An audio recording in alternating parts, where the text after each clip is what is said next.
Chris Pierce, welcome back to ML's Like Teen Spirit. You're here for a second visit. You weren't too traumatized from your first visit then? No, that's it. Good. Well, look, thank you for joining us, and it's a special episode because you volunteered your own topic, and it's one that everyone will want to hear about. So when I said to you, Chris, what else could you talk about? You said, well, I can demystify generative AI for people. Can I ask you to signpost roughly your steps as to how you're going to approach this today? Three, 4 points as to what we're going to go through, and then we'll leap into the segment. Yeah, I think really the first thing to probably try and explain is, why is generative AI different to what is now dubbed traditional machine learning or anything that came before it? One, how can it actually be used in the real world? I think is important to set the scene. Then I'd go on to maybe just talk a little bit about, the rise of the tech giants and the assets that they now hold and the services that they're purporting to offer lots and lots of different businesses, and the arms race that's creating, and the furor and noise around it too. And then, I think lastly, it's sort of, what do you actually need to consider in the cold reality of day when it comes to leveraging these types of capability, and putting that type of application into a production system. Well, let's kick it off. What is it, and how is it different to anything else?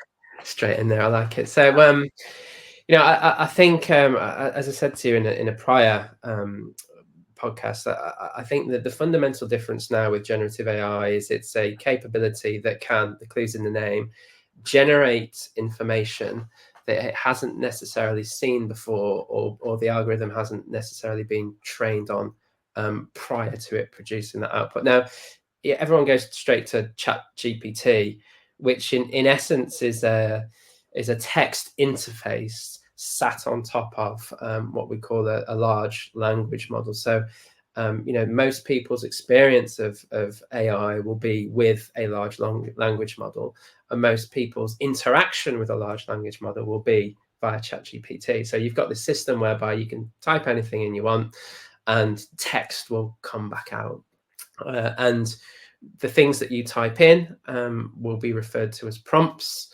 And the more prompting that you do of that algorithm, if you do it in the right way and you ask the right questions in the right style, you can get to more and more refined outputs that can start resembling something that seems like it's rational or capable of making some sort of thought process. And I think that's sort of been the big wow moment last year for the population at large. This is not typically something that is observed with machine learning. They are entrenched in forecasting and producing probabilities, in essence.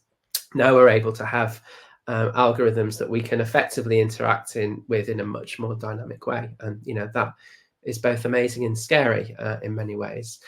And I think there's obviously been a lot of noise. You and I have probably been talking about this nonstop for the past 6 months. And I think, the reality is many businesses still don't really understand what it is, and are still trying to, come to terms with how can we actually use this type of thing? What does it actually mean for us? And I think the easiest way to think about generative AI is it falls into 3 categories as I see it. The first one is it's a conversational agent, right? So you can use it in effect as a supercharged chatbot, if you like. We're all familiar with chatbots. You can use LLMs to augment the quality of what comes back from those chatbots and the attention that they pay to the input they're getting from a human. So, you can leverage this technology to really personalize digital services, to customers. We as customers of businesses all interact, I'm sure, with various chatbots. So, that's one sort of mainstay use of this type of technology.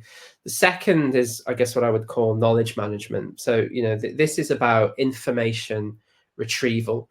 A really silly example may be, I'm a new starter at a business. There are thousands of PDFs and documents around, protocol and policy. How can I very quickly get to information that I need without having to manually trawl through things or go via some sort of Google search approach, right? So these things are very good at assimilating precise information very, very quickly.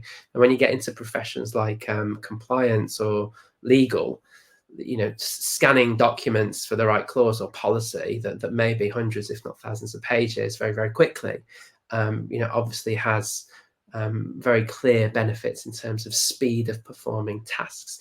One for the more techie people is, you can use it to write code, and then you can use it to finesse that code. So there's a whole set of use cases around, it can enhance our performance through the alleviation of simple tasks. It can generate things much more fast and without us having to think about it manually, simply through prompting this algorithm. The third and probably scariest area of use is around content creation. We're all probably exposed now to imagery that has been entirely generated from artificial intelligence. That's starting to permeate into music, into animation as well, where you are literally creating animated movies through text. And pretty soon, I think, with the advent of things like Google Gemini, that's going to become through voice, right? So you've got, just simply through talking to an algorithm, you can produce entirely new content. And obviously that's brought around a lot of concern in the mainstream around what does that mean for, job security? What does that mean for the nature of people's jobs? How do we manage that content creation in terms of ensuring that it's appropriate? These things can produce very inappropriate things if left untamed. So, ethics, morality, responsibility around these sorts of capabilities is obviously becoming a much more front of mind set of themes.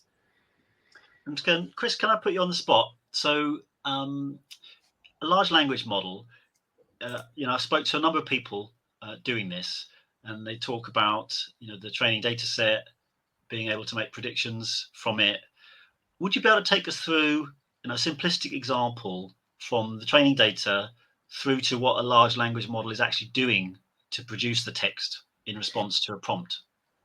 Yeah, at the highest level, it's actually very simple. If you imagine effectively a large language model has consumed everything that's ever been written and posted on the internet, right? So all of human language has gone into this thing, and at the highest level, it's basically counted all of the words that were ever written, and it's creating a likelihood of what word follows the words that you've just entered.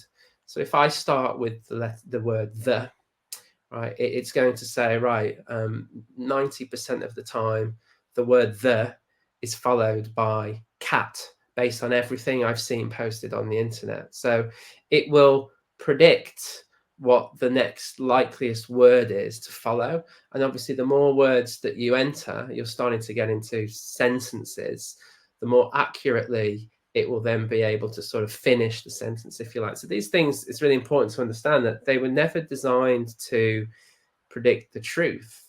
They were designed to produce something that sounds plausible.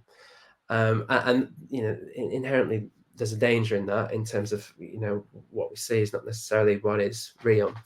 And that's got a whole other field of management around it. But that's effectively it. It's a glorified word count. So this the concept of being able to produce a plausible response, this is what people might hear as being called a hallucination. Exactly being able that. to generate something plausible but not the truth. So this Yeah. is a big watch out behind using these things. And you'll see there's been many articles produced by people far cleverer than I that these algorithms aren't designed to actually computationally solve a mathematical problem.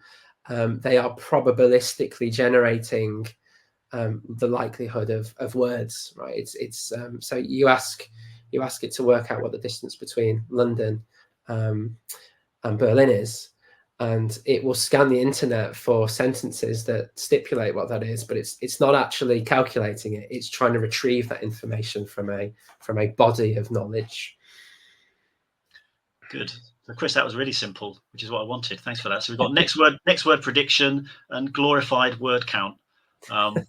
Yeah, there'll be a lot of people out there. I'm waiting for all the technical people incoming. Come at us, technical people.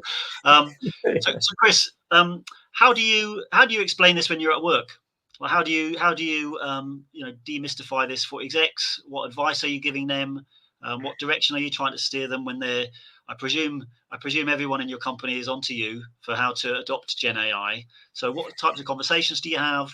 What do you have to tell them? Can you give us some insight? Yeah, I mean, literally everyone is on me. Shareholders, executives, everybody, suppliers. It always helps to level set with that very simple, intuitive explanation of this is what it is.